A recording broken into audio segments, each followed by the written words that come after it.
The importance of knowing where you want to be. This seems obvious, right? How do you get anywhere without knowing where you're going? Let's visualize this.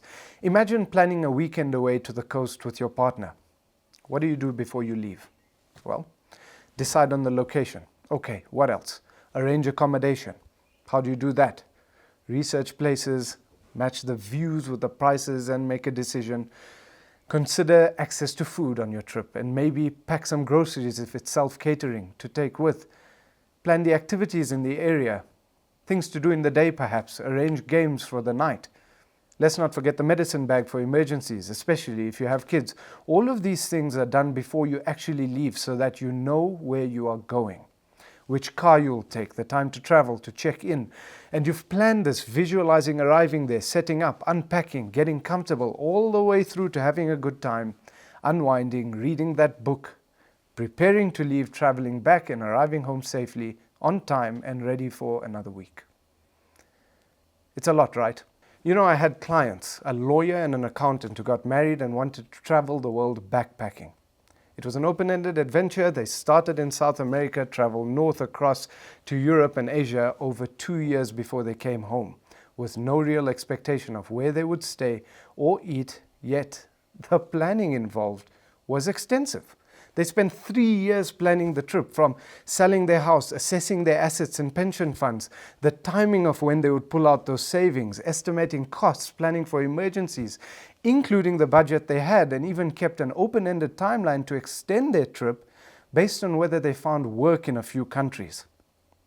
And they pulled it off beautifully. The point is, they spent more time planning than the experience itself, yet it was the most meaningful experience of their life. Now, can you imagine wanting to live your most meaningful life without knowing where you want to be? Take your job. What would it be like if there were no deadlines, if there was no goal for the company's targets this year? What will happen after this year?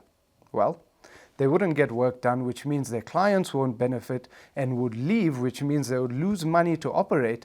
They wouldn't reach their vision. They would have to sell their assets. They'd lose their reputation and brand. The company will close and you will be out of a job.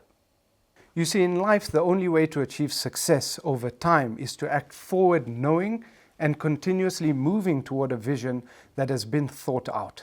The end in mind, the picture of life in the future.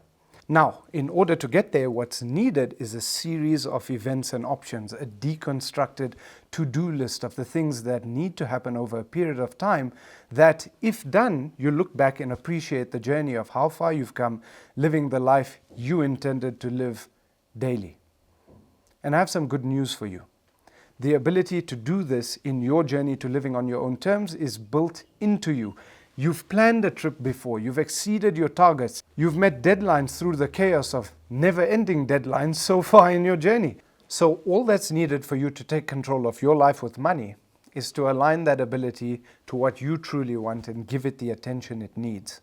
And by attention, I mean physical, uninterrupted time spent taking everything inside and translating it out by creating a clear path for yourself that you will follow. You ready?